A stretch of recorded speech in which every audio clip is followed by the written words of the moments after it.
Hello friends, मेरा नाम है डॉक्टर दिव्यराज राठौड़ और मैं divine Ayurveda multi speciality panchakarma hospital से बात कर रहा हूँ। मैं यहाँ पे स्किन, जॉइंट और डाइजेशन के क्रॉनिक डिसऑर्डर को डील करता हूँ। आपसे एसिडिटी के बारे में बात करूंगा, जिसको आयुर्वेद में बोला गया है अम्ल पित्त। अम्ल पित्त खट्टा प्रकार का पित्त जो एसिड सेक्रेशन पेट में बार बार होता है, जिससे बर्निंग फील होता है।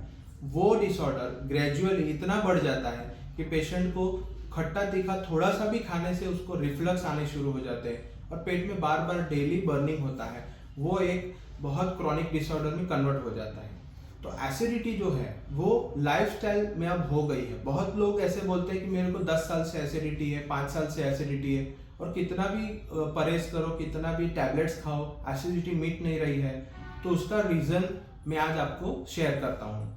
Divine Ayurveda multi speciality panchakarma hospital में ऐसे क्रॉनिक डिसऑर्डर हम 1, 2 या 3 महीने में मैक्सिमम में मिटाते हैं। यहाँ से हम क्योर करके पेशेंट को भेजते हैं। तो आयुर्वेद में अम्ल पित्त मतलब एसिडिटी के बारे में क्या बताया गया है? अम्ल पित्त के बारे में ये बताया गया है कि डाइजेस्टिव ट्रैक्ट में जो स्टमक का एरिया है, जहाँ पे एसिड सेक्रेशन होता है, वह पित्त का हेड ऑफिस है। तो जितना भी एसिड सेक्रेशन ज्यादा होगा वो स्टमक में आएगा, और स्टमक में जितना एसिड सेक्रेशन जरूरत से भी ज्यादा होगा तो वो ग्रेजुअली रिफ्लक्स के फॉर्म में ऊपर आएगा।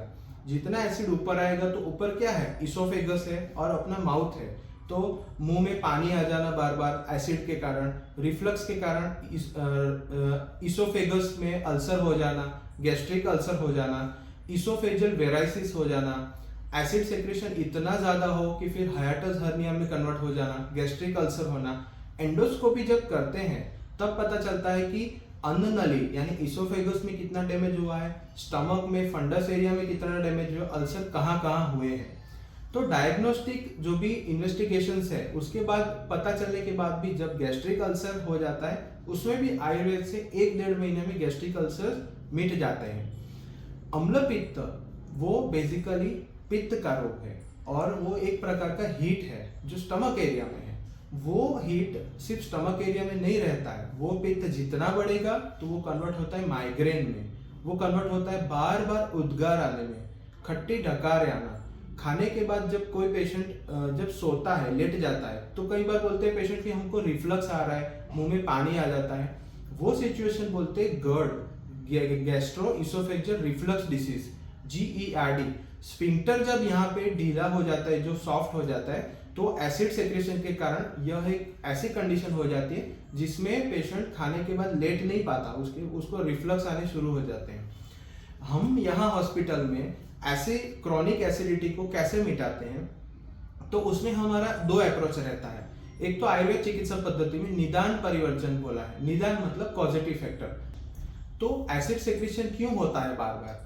खट्टा, तीखा, नमक, अदरक वाला चाय, बैंगन, फर्मेंटेड फूड, स्प्राउट्स और तुअर की दाल, और ये सब जो खाना है उसके सिवाय भी अगर अपने स्वभाव में ज्यादा परफेक्शन अचीव करने का जो नेचर है अपना, कि बार बार कोई भी चीज अच्छे से सही से रखना और बार बार परफेक्शन के लिए लोगों से थोड़ी बहस करना, ये पित्त का नेचर है। जितना आप स्वभावगत ऐसा करते रहेंगे या खान पान में भी खट्टा, तीखा, नमक ज्यादा खाएंगे, अदरक वाला चाय बार बार पिएंगे, तो पित्त आता ही रहेगा, फिर आपका एसिडिटी नहीं मिट सकता।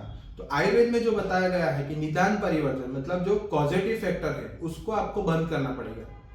सेकंड चीज है ट्रीटमेंट। ट्रीटमेंट में हम बेसिक सिर्फ टैबलेट जैसे शुद्ध शेखर टैबलेट, कामधुता टैबलेट, रक्तपाचक, रसपाचक, लघु शुद्ध शेखर, ये सब बेसिक टैबलेट देते हैं। पर हम उसमें पंचकर्म में से वमन और विरेचन, ये 2 पंचकर्म एडवाइस करते हैं, जिसके बारे में भी आपको दूसरे वीडियोस में पता चलेगा। पर बेसिक में बता दूं कि वमन मतलब मेडिकेटेड वॉमिटिंग, जिसमें पित्त बहुत सारा वॉमिट में निकल जाता है, जो हम छोटे बच्चों को भी करवाते हैं। और विरेचन मतलब मेडिसिन 2-3 टैबलेट देते हैं जिससे पेट साफ होता है 5 से 10 बार। तो एक्सेसिव एसिड सेक्रेशन को वमन या विरेचन से निकाल देने की एक जो साइंटिफिक मेथड है उसको बोलते हैं वमन विरेचन, जिसमें पित्त पूरा निकल जाता है।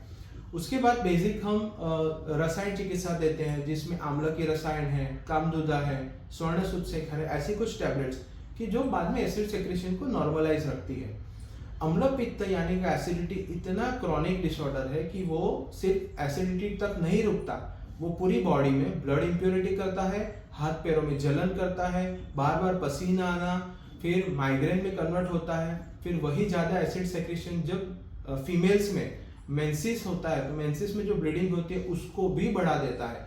आयुर्वेद में कहा गया कि अत्यार्तव, अति आर्तव मतलब ज्यादा मासिक आना, ये भी एक पित्त का स्वभाव है, ज्यादा हीट दिखाता है। तो अम्ल पित्त यानी एसिडिटी ऐसी बीमारी है जो भले 2 साल से है कि 10 साल से, पर अवॉइड नहीं करनी चाहिए। बेसिक डिटॉक्सिफिकेशन जो 15 दिन या 1 महीने का कोर्स है, जिसमें 2 या 3 दिन के लिए हॉस्पिटल पे आना पड़ता है, ऐसे डिटॉक्सिफिकेशन पे पुरानी एसिडिटी मिट सकती है। तो हमारे यहाँ लाइफस्टाइल मॉडिफिकेशन, पंचकर्म और खान पान की हम समझ देते हैं अम्ल पित्त या एसिडिटी में। तो आपके आसपास जितने एसिडिटी के पेशेंट हैं जो नहीं ठीक हो पा रहे हैं, तो हमारे यहाँ आप उनको रेफर कर सकते हैं। उनको सबसे बेस्ट में बेस्ट रिजल्ट देने का हम ट्राई करेंगे। Thank you.